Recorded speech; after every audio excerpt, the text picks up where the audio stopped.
میری ایک عادت تھی کہ ہر جمعے کے دن میں قبرستان ضرور جایا کرتا تھا۔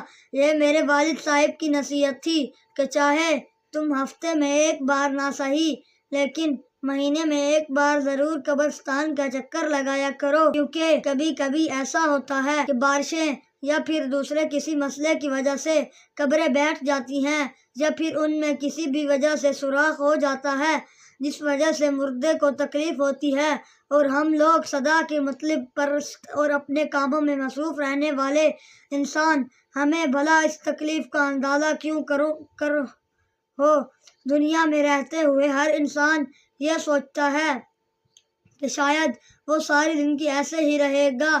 اسے اس بات کا اندازہ بھی ہے کہ ایک دن اس زمین پر اکڑ کر چلنے والے انسان نے زمین کے اندر دفن ہونا ہے۔ میرے والد صاحب بہت مصروف رہا کرتے تھے۔ وہ سال میں کوئی 1 یا 2 دفعہ قبرستان جایا کرتے تھے۔ ایک بار ایسا ہوا کہ وہ بہت سالوں بعد قبرستان گئے تو وہاں ان کو اپنے باپ اور دادا ابو کی قبر ہی نہیں مل رہی تھی۔ ان کو بڑا دکھ ہوا اور تب سے لے کر جب تک وہ زندہ رہے وہ ہر ہفتے قبرستان کا چکر لگایا کرتے تھے۔ گورکن کی مدد سے انہوں نے وہ قبریں تلاش تو کر لیں، لیکن انہیں اس بات کا ہمیشہ سے افسوس رہا تھا کہ میں کیسا بیٹا ہوں جو باپ کے مرنے کے بعد اس سے غافل رہا ہوں۔ اسی لیے انہوں نے میری شروع سے ہی عادت بنا دی کہ ہر ہفتے لازمی قبرستان جانا ہے۔ مسجد سے چند قدم دور ہی قبرستان تھا۔ قبرستان بہت بڑا تھا اور شہر کے درمیان میں واقع تھا۔ میں ہر جمعہ نماز اپنے محلے کی مسجد میں ادا کرتا اور نماز پڑھتے ہی میں قبرستان کی طرف چلا جاتا تھا اور پھر عصر تک وہیں موجود رہتا۔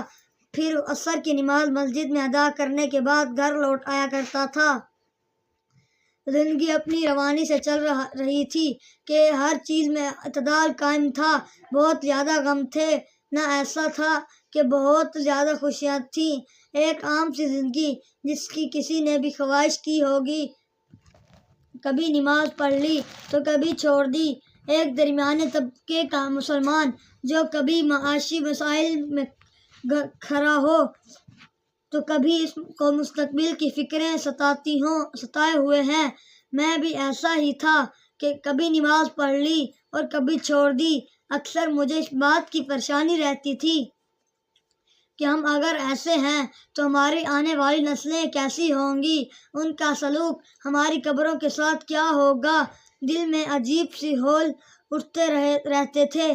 جب بھی میں قبرستان جاتا تھا تو میں وہاں جا کے یہی سوچتا تھا کہ ہمارے بچے بھی ہماری قبروں پہ اس طرح آیا کریں گے جیسے ہم چاہتے ہیں، یا پھر وہ مصروفیت کا بہانہ بنا کر کسی گورکن کے پیسے دے دیا کریں گے تاکہ وہ ہماری قبریں صاف کر دیا کریں۔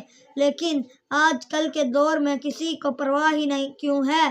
دوسروں کی کوئی گورکن ہمارے قبروں کی حفاظت کیسے کر سکتا ہے؟ وہ تو اوپر سے بس اپنا فرض پورا کرتا ہے اور پیسے ہتھیا لیتا ہے۔ یہاں سب کو پیسہ کمانے کی فکر پڑی ہے، کوئی بھی اپنے اعمال پر توجہ نہیں دیتا۔ یہی وجہ ہے کہ دن بدن ہم پستی میں گھر رہے ہیں۔ آج بھی معمول کے مطابق میں جمعہ کے لیے تیار ہوا۔ قبرستان جانا تھا اور میری ماں اس بات سے اچھے طریقے سے واقف تھی کہ میں وہاں ضرور جاؤں گا۔ میری ماں نے پھولوں بھر ایک شاپر میرے ہاتھ میں پکڑا دیا۔ میں نے چپ چاپ وہ شاپر لیا اور مسجد میں آ گیا۔ مسجد میں آ کر میں نے نماز ادا کی اور پھر مولوی صاحب کے پاس بیٹھ گیا جو کسی اہم مسئلے پر غور فکر کر رہے تھے۔ تھوڑی دیر ان کے پاس بیٹھا ہی تھا جب میرے ایک دوست کی کار آنے لگی، کیونکہ میرے بچپن کے دوست عبداللہ کا ایکسیڈنٹ ہو گیا تھا۔ ان لوگوں کو بھی ارجنٹ میری ضرورت تھی۔ میں سب کچھ چھوڑ کر ہسپتال بھاگا۔ وہاں جا کر دیکھا تو عبداللہ کی حالت بہت زیادہ نازک تھی۔ میں ڈر گیا۔ ایسا محسوس ہو رہا تھا جیسے آج میں اپنا دوست کھو دوں گا۔ میری آنکھوں سے آنسو دوا تھے۔ اتنا مضبوط مرد ہونے کے باوجود میری آنکھیں نم ہو رہی تھیں۔ تو اس بیچارے کی بیوی کا کیا ہی حال تھا۔ وہ تو بار بار اپنے صاحب کے لیے دعا مانگتی رہی اور روتی رہی۔ مجھ میں ان سب کو حوصلہ دینے کی بھی ہمت نہیں ہو رہی تھی۔ تقریباً 24 گھنٹے بعد عبداللہ کو ہوش آیا تو ہم سب کی جان میں جان آئی۔ میں نے شکر ادا کیا۔ میری ماں مجھے بار بار کال کر کے پریشان ہو رہی تھی کہ نہ جانے اس کا بیٹا پچھلے 24 گھنٹوں سے گھر سے غائب ہے، آخر گیا کہاں ہے۔ جب میری ماں جی کو بتایا تو وہ کہنے لگی کہ مجھے بھی عبداللہ کو پوچھنے آنا ہے۔ میں نے انہیں کہا کہ جلدی ہی اسے ہسپتال سے چھٹی ہو جائے گی تو پھر آپ ان کے گھر چلے جانا، یہاں ہسپتال میں آنا ٹھیک بات نہیں ہے، یہاں بہت رش ہوتا ہے۔ وہ میری بات مان گئی، لیکن مجھے عبداللہ سے فون پر ان کی بات کروانی پڑی۔ ہم دونوں میں آج تک میری ماں نے کوئی بھی فرق نہیں کیا تھا۔ میں اپنے والدین کا اکلوتا بیٹا تھا، لیکن میری ماں ہمیشہ یہی کہتی تھی کہ میرے تو 2 بیٹے ہیں، ایک عبداللہ اور دوسرا شہراز۔ ماں کی کال آنے پر مجھے یاد آیا میری ماں نے تو مجھے پھولوں سے بھرا ایک شاپر دیا تھا، کیونکہ آج میں اپنے باپ کی قبر پر جانے والا تھا۔ مجھے تو یہ بات ہی بھول چکی تھی، کیونکہ میں بہت عجلت میں وہاں سے نکلا تھا۔ مجھے یاد آیا کہ میں نے مسجد میں موجود قرآن مجید کی الماریوں کے سامنے آخری خانے میں وہ پھول رکھ دیے تھے، کیونکہ وہاں قرآن مجید نہیں تھے، وہ بالکل خالی جگہ تھی۔ میں جلدی سے الٹے قدموں واپس مسجد کی طرف بھاگا۔ ہوش سنبھالتے پہلی بار یہ ہوا تھا کہ میں قبرستان نہیں گیا تھا، وہ بھی جمعہ کے دن۔ اس بات کا مجھے اتنا افسوس تھا کہ میں دل برداشت ہوا جا رہا تھا، سمجھ نہیں آ رہی تھی کہ کیا ہوا ہے اور کیا ہونے جا رہا ہے۔ بس میں جلدی سے ہسپتال سے نکلا۔ 1-2 بار تو جلد بازی میں سڑک پر ایکسیڈنٹ ہوتے ہوئے بچ گیا۔ مجھے لگتا تھا کہ اس وقت میں ہوش و حواس میں بالکل بھی نہیں تھا، بلکہ میرا دماغ جیسے سو چکا تھا، تھکن ذہن پر سوار تھی۔ میں نے ہر چیز کو نظر انداز کیا، جلدی سے مسجد کے صحن میں سائیکل موٹر کھڑی کی اور پھر اندر جا کر وہ پھول تلاش کرنے لگا۔ مجھے پتہ بھی تھا کہ میں نے وہاں پھول بہت سنبھال کے رکھی ہے، جہاں رکھے تھے وہیں پڑے ہوں گے، لیکن پھر بھی دل عجیب سا بے چین ہو رہا تھا۔ اس وقت مجھے مسجد میں دیکھ کر مولوی صاحب میری طرف بڑھے اور پوچھنے لگے کہ میاں سب خیریت تو ہے؟ اتنی عجلت میں اس دن گئے اور پھر ابھی اتنی جلدی ہو، سب خیر تو ہے نا؟ میں نے انہیں عبداللہ کا بتایا تو وہ بہت افسوس کرنے لگے اور کہنے لگے میں ابھی اس کی عیادت کو جاتا ہوں، لیکن مجھے اس طرح الماری کھول کے کچھ ڈھونڈتے ہوئے پا کر مولوی صاحب میری طرف دیکھنے لگے تو میں نے انہیں بتایا کہ میں کل پھولوں والا ایک شاپر یہاں رکھ کر گیا تھا، مجھے قبرستان جانا تھا، اب وہ شاپر مجھے دکھائی نہیں دے رہا۔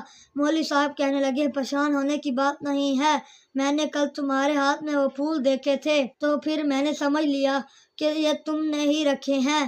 میں نے وہ پھولوں والا شاپر سنبھال کر اپنے گھر فریج میں رکھ دیا ہے، تم یہیں رکو، میں لڑکے کو بھیجتا ہوں، وہ لے آئے گا۔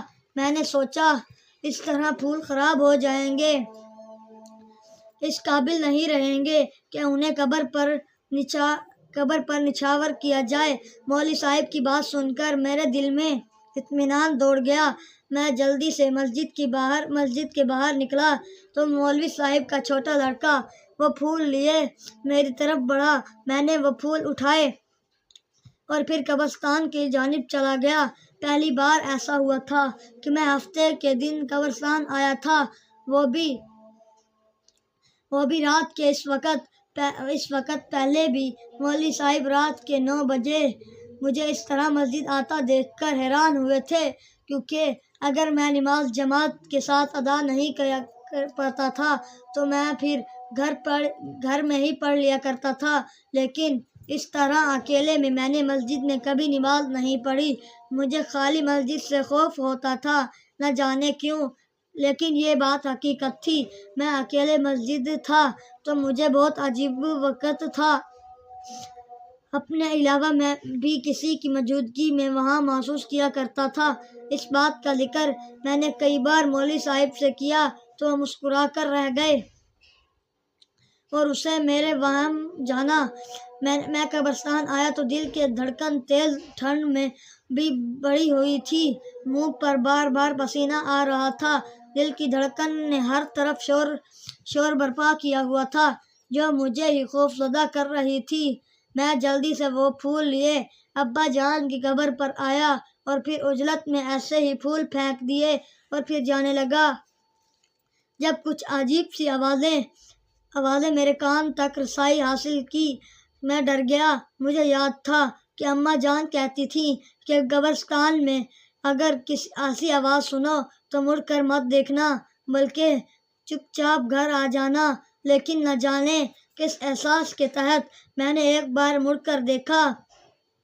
وہاں جو منظر مجھے دکھائی دیے، مجھے اپنی آنکھوں پر شک ہونے لگا کہ میں یہ کیا دیکھ رہا ہوں، لیکن وہاں سے جو آوازیں آ رہی تھیں وہ میرے کان پھاڑنے کی صلاحیت رکھتی تھیں۔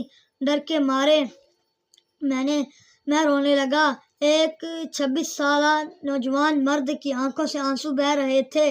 یہ تو خدا ہی جانتا ہے کہ آخر وہ کس قسم کی آوازیں تھیں، شاید کہیں کوئی عذاب قبر میں مبتلا ہو یا پھر کوئی اور بات۔ یا میں قبرستان میں اس وقت گیا تھا تو وہاں کے رہنے والوں کو یہ بات پسند نہیں آئی تھی تو وہ اس لیے اس کا بھرپور اظہار کر رہے تھے۔ خوف کے مارے میں چپل پہننا بھول گیا اور پھر بھاگتے ہوئے گھر آ گیا۔ جب میں گھر آیا تو کانپ رہا تھا۔ ماں نے چیک کیا تو 103 پر بخار تھا۔ وہ پریشان ہو گئیں۔ محلے کے نکڑ پر بنے کلینک سے وہ ڈاکٹر کو بلا لائیں۔ میری حالت غیر ہوتی جا رہی تھی۔ ڈاکٹر کے جاتے ہی میں نے اپنی ماں کو کہا کہ مولوی صاحب کو بلا دیجیے، مجھے ان سے کوئی بات کرنی ہے۔ یہ سن کر میری ماں رونے لگی۔ میں نے انہیں تسلی دی کہ میں ٹھیک ہوں، لیکن میں مولوی صاحب سے بات کرنا چاہتا ہوں۔ تبھی مولوی صاحب بلا لیے گئے۔ مولوی صاحب نے آتے ہی مجھ سے کہا کہ بیٹا، میں نے تمہیں منع کیا تھا کہ رات کے اس پہر قبرستان مت جاؤ، لیکن تم چلے گئے۔ دیکھو اب تمہیں بخار ہو گیا ہے، خوف کے مارے میں تمہیں دم کر دیتا ہوں، تم ابھی ٹھیک ہو جاؤ گے۔ مولوی صاحب ساری رات میرے پاس بیٹھے دم کرتے رہے اور میں دھیرے دھیرے نیند کی وادیوں میں کھوتا گیا۔ صبح اٹھا تو بخار کا نام و نشان نہیں تھا۔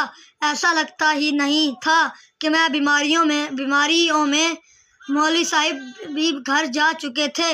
میری ماں پیار سے میرے سر میں ہاتھ چلا رہی تھی۔ میں اٹھا تو ایک چھوٹی سی مسکان کے ساتھ میں نے اپنی ماں کو گلے لگایا اور پھر کپڑے چینج کر کے تیار ہونے لگا۔ میری ماں مجھے آفس جانے سے روکتی رہی، لیکن میں نے انہیں منع کر دیا اور پھر آفس چلا گیا۔ ابھی فی الحال میرے ذہن پر اس واقعے کا کوئی آثار مرتب نہیں تھے، بلکہ وہ سب کچھ بھول چکا تھا۔ آفس آ کر میں کام میں مصروف ہو گیا۔ لنچ ٹائم میں میں اس واقعے کو سوچنے لگا۔ دل میں عجیب سے خوف نے جگہ بنا لی تھی۔ تھوڑی دیر میں خوف سے کانپنے لگا۔ میرا دوست حسیب میرے پاس آیا اور کہنے لگا، یہ تمہیں کیا ہو رہا ہے شیراز، تم ٹھیک تو ہو نا؟ اس کے مخاطب کرنے کی دیر تھی کہ میں اس سچویشن سے نکل آیا اور میں نے خود کو آفس میں پایا اور نہ ابھی مجھے ایسا محسوس ہو رہا تھا جیسے میں قبرستان میں ہوں، وہی رات ہے اور وہی خوفناک آوازیں۔ حسیب کے مخاطب کرنے پر میں بالکل نارمل رویہ اپنائے اس سے باتیں کرنے لگا۔ لنچ ٹائم ختم ہوا، میں گھر آ گیا۔ میں نے مولوی صاحب سے ملنے کا پروگرام بنا لیا۔ مجھے پتا تھا وہ اس وقت گھر میں موجود ہوں گے کیونکہ یہ مغرب کے بعد کا وقت تھا۔ وہ کھانا کھانے گھر گئے ہوں گے۔ یہ سوچ کر میں ابھی گیٹ سے باہر نکلا ہی تھا جب مولوی صاحب گیٹ پر ہی مل گئے۔ وہ کہنے لگے، میں تمہاری خیریت دریافت کرنے آ رہا تھا۔ تبھی میں نے انہیں بتایا کہ مولوی صاحب بڑی لمبی عمر پائی ہے آپ نے۔ میں میں آپ کے پاس آ رہا تھا اور آپ مجھے گیٹ پر ہی مل گئے۔ ہم دونوں ایک دوسرے کو گلے لگایا اور پھر میں مولوی صاحب کے ساتھ بیٹھ کر بیٹھک میں باتیں کرتے رہے۔ تقریباً عشاء کی اذان سے پہلے تک ہم نے ہر موضوع پر بات کی تھی۔ مولوی صاحب یہ کہہ کر چلے گئے کہ اذان کا وقت ہو رہا ہے، میں چلتا ہوں، پھر نماز کے وقت ملاقات ہوگی۔ ان کی یہ بات سن میں نے احترام سے نظریں جھکائیں اور ان کو گیٹ سے باہر چھوڑنے آیا۔ ایک ہفتہ گزر گیا۔ میں قبرستان والا واقعہ فراموش کر چکا تھا۔ تبھی ایک اور جمعہ آ گیا۔ میں نے اچھے سے تیاری کی۔ اس بار میں نے خوشبو کا استعمال نہیں کیا بلکہ نہا دھو کر کپڑے پہنے، آنکھوں میں سرما لگایا اور پھر جمعہ کی نماز ادا کرنے کے بعد میں مولوی صاحب کے پاس نہیں بیٹھا بلکہ قبرستان چلا گیا۔ میں قبرستان جا کر اپنے باپ کی قبر پر کھڑا فاتحہ پڑھ رہا تھا جبکہ ایک زوردار دھماکے کی آواز آئی۔ میں ڈر گیا اور میں نے زور سے چیخ مار دی۔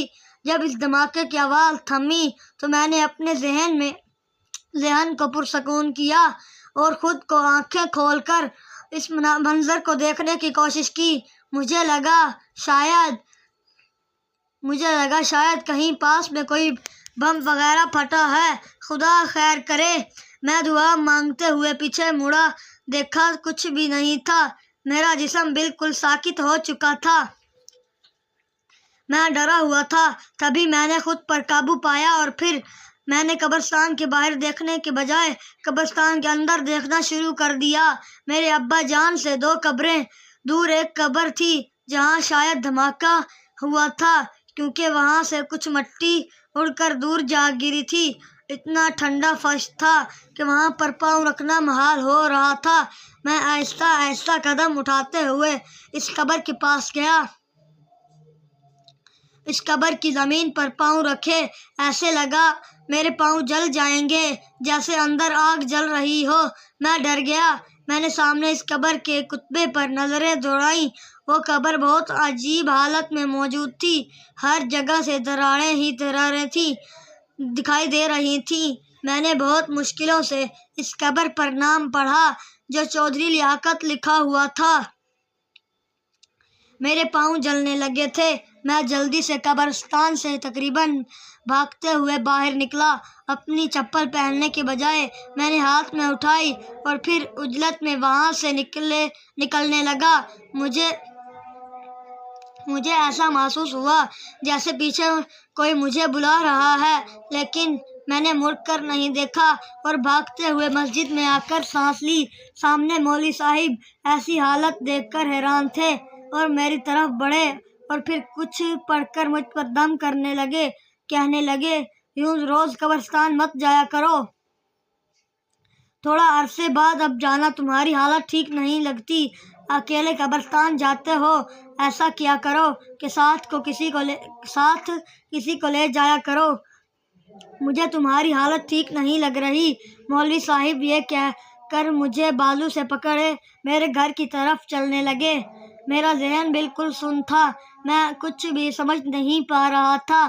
جیسے مولوی صاحب کچھ بھی کہہ رہے تھے، مجھے کچھ سمجھ نہیں آ رہا تھا، بس میں استبات میں سر میں ہلا رہا تھا۔ وہ مجھے میرے گھر چھوڑ کر چلے گئے۔ میں سن ہو کر گھر کے دروازے کے باہر بنے سیڑھیوں پر بیٹھ چکا تھا۔ میری ماں شاید محلے میں کسی کے گھر جانے کے لیے باہر نکلی تو مجھے اس طرح گمسم سا سیڑھیوں پر بیٹھا دیکھ کر پریشان ہو گئی۔ میری طرف بڑھی اور مجھے مخاطب کرنے لگی۔ میں نے اپنی ماں کو پریشان دیکھا تو اپنے ہوش حواس میں واپس آیا اور پھر پوچھنے لگا کہ ماں جی کیا ہوا ہے؟ وہ کہنے لگیں، تم یہاں کیا کر رہے ہو اس طرح نیچے؟ میں نے انہیں بتایا کہ میری طبیعت ٹھیک نہیں ہے۔ میری ماں کہنے لگی، اندر گھر چلو، میں مولوی صاحب کو بلاتی ہوں۔ میں نے کہا، میں ان سے مل کے آ رہا ہوں، وہی مجھے چھوڑ کر گئے ہیں۔ میری ماں پریشان صورت بنائے مجھے دیکھنے لگی اور پھر میرا بازو پکڑے مجھے گھر کے اندر لے آئیں۔ مجھے بیڈ پر لٹایا اور پوچھنے لگی کہ کیا ہوا ہے بیٹا؟ آج کل تم بہت پریشان دکھائی دیتے ہو، جب بھی قبرستان جاتے ہو بیمار پڑ جاتے ہو اور تمہیں بخار ہو جاتا ہے، ایسا وہاں کیا دیکھ کر آتے ہو جس نے تمہیں اس قدر خوف میں مبتلا کر دیا ہے کہ تم کچھ بھی سوچنے سمجھنے کے قابل نہیں رہتے؟ ان کی باتیں بجا تھیں۔ میری حالت واقعی میں آج کل خراب چل رہی تھی۔ میں نے اپنی ماں کو وہ واقعہ سنایا تو وہ حیران رہ گئیں اور کہنے لگیں کہ آئندہ اکیلے قبرستان تم نے نہیں جانا، ورنہ مجھ سے برا کوئی نہیں ہوگا۔ تم ایسا کرو، یہیں بیٹھو، میں مولوی صاحب کو بلاتی ہوں، ان سے وجہ معلوم کرتے ہیں، آخر ایسا کیوں ہو رہا ہے۔ میں نے اس بات میں سر ہلایا، آنکھیں موند کر۔ میں بیڈ کی ٹیک سے ٹیک لگا چکا تھا۔ میری ماں گئی اور پھر جب واپس آئی تو مولوی صاحب ساتھ تھے۔ مولوی صاحب کہنے لگے، میری عمر تقریباً 50 سال ہو چکی ہے۔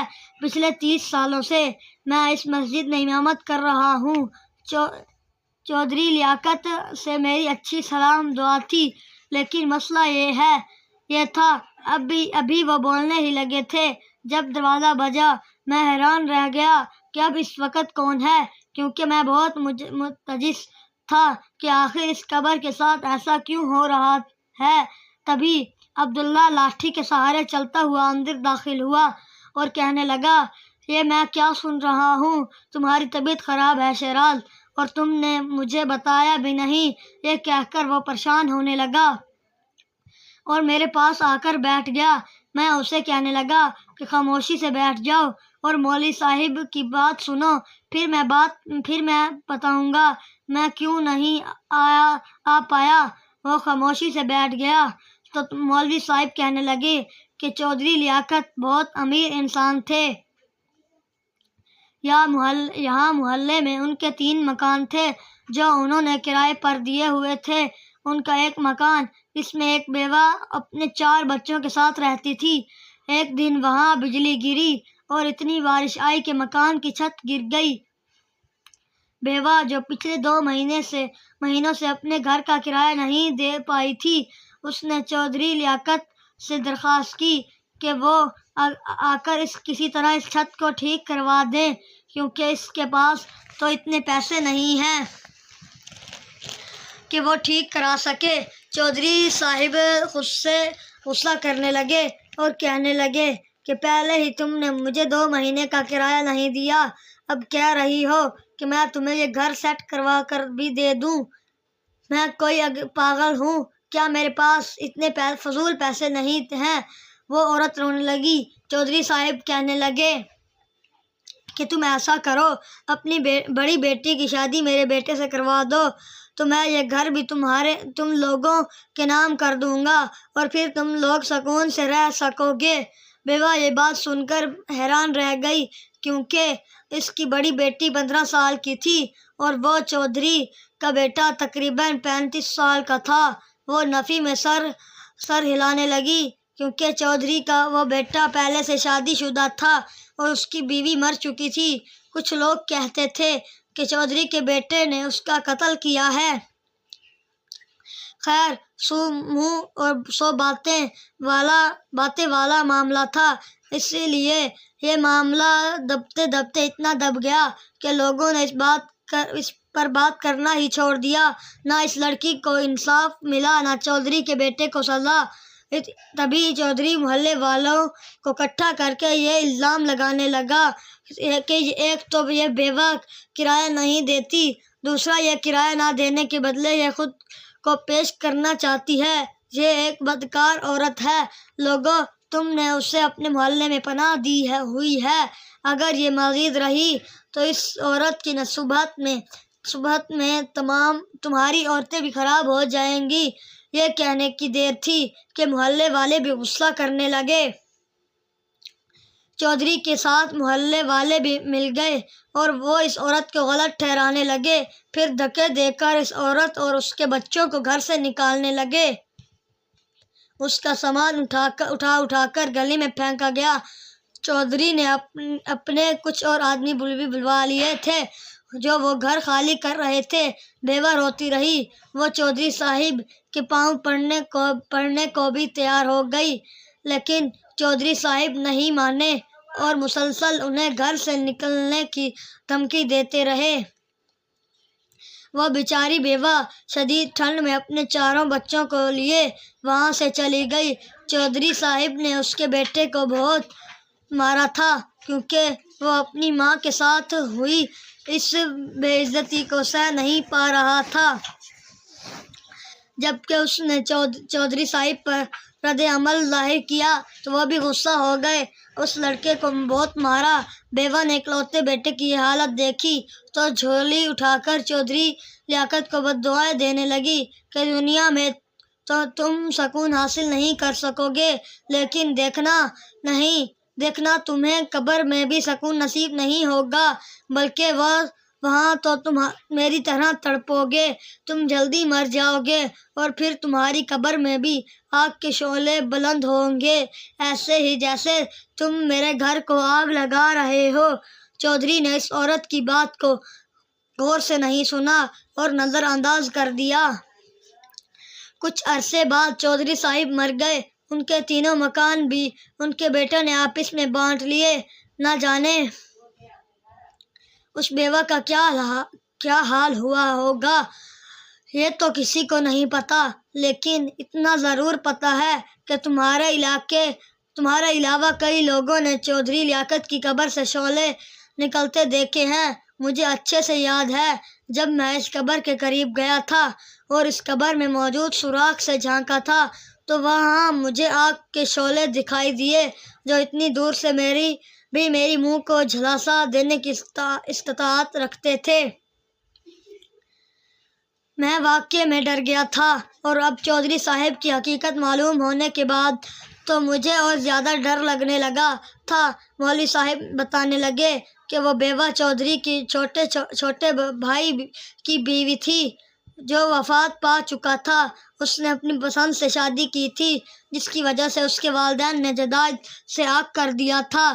والدین کے مرتے ہی بڑا بھائی چھوٹے بھائی کو گھر لے آیا، لیکن اس کی بیوی اس بات سے رضامند نہیں تھی کہ چودھری لیاقت کا چھوٹا بھائی چودھری مبین یہاں رہے، اس لیے چودھری صاحب نے اسے یہاں اپنے ایک مکان میں رہائش دے دی تھی، لیکن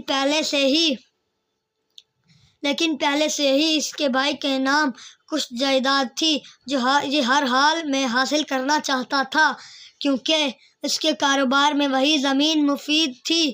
وہ چاہتا تھا کہ کسی طرح وہ زمین اسے مل جائے۔ اس نے بیوہ بھابھی کو بھی مجبور کیا، لیکن وہ جب اس کا کہا نہیں مانی تو پھر اس نے غلط حربے سے اس انکار کو اقرار میں بدلنے کی کوشش کی۔ جب ناکام ہوا تو اس نے اس بیوہ پر گھٹیا الزام لگا دیا۔ سچ کہتے ہیں کہ مظلوم کی آہ کبھی بھی رد نہیں کی جاتی بلکہ وہ عشق کو ہلا دیتی ہے۔ یہ کہہ کر مولوی صاحب کہنے لگے، چودھری صاحب تو مر گئے ہیں، اس بیوہ کے بچے پڑھ لکھ گئے ہیں، اب وہ ایک اچھی زندگی گزار رہے ہیں۔ لیکن چودھری صاحب کی یہ حالت مولوی صاحب نے بات ادھوری چھوڑی اور پھر خاموش ہو گئے اور پھر کہنے لگے، میں چودھری کے گھر والوں سے رابطہ کروں گا اور انہیں کہوں گا کہ چودھری صاحب کے لیے قرآن مجید کے ختم کا اہتمام کریں یا ان کی بخشش کے لیے کچھ ایسا کریں جس کی وجہ سے عذاب قبر ٹل جائے۔ یہ کہہ کر مولوی صاحب اپنے بیٹے کو بلانے پر وہاں سے چلے گئے۔ عبداللہ اور میں حیرت سے ایک دوسرے کو دیکھ رہے تھے۔ ہمارے ارد گرد بہت سی ایسی مثالیں موجود ہیں جن سے ہم سبق حاصل کر سکتے ہیں، لیکن ہم انجان بنے رہتے ہیں۔ ہمیں لگتا ہے کہ ساری زندگی ہم ایسے ہی رہیں گے، ہمیں کبھی مرنا نہیں ہے، حالانکہ موت بہت بڑی حقیقت ہے جس کا قرآن مجید میں بھی ذکر آیا ہے۔ یہ جو لوگ دوسروں پر ظلم کرتے ہیں ایک دن ان کے ساتھ مکافات عمل ہوتا ہے اور حساب برابر ہو جاتا ہے، کیونکہ جب تک انسان معاف نہ کرے تو اللہ تعالیٰ بھی معاف نہیں کرتے۔ اگر انسان اپنا معاملہ اللہ پر چھوڑ دے تو اللہ اس ظالم انسان کو سخت سے سخت سزا دیتے ہیں۔ اس لیے تو اللہ تعالیٰ کی سزا انسانوں کی سزا سے بہت بڑی ہے۔ ہمارے ہاں بہت سے ایسے لوگ ہیں جن کو ہماری مدد کی ضرورت ہے، لیکن ہم اپنی انا اور خود غرضی کی وجہ سے ان کی مدد کر کے ثواب حاصل نہیں کرتے، بلکہ فضول چیزوں پر وہ پیسہ خرچ کر دیتے ہیں جن کا ہمیں کوئی بھی فائدہ نہیں ہوتا ہے۔ اگر انسان انصاف کرنا چھوڑ دے تو اس کا مطلب یہ نہیں کہ اللہ تعالیٰ انصاف نہیں کریں گے، بلکہ وہ اس سے بھی زیادہ سخت انصاف کریں گے۔ بے شک انسان نے اپنے ہر عمل کا جواب دینا ہے، چاہیے پھر اس کا تعلق نیکی سے ہو یا بدی سے۔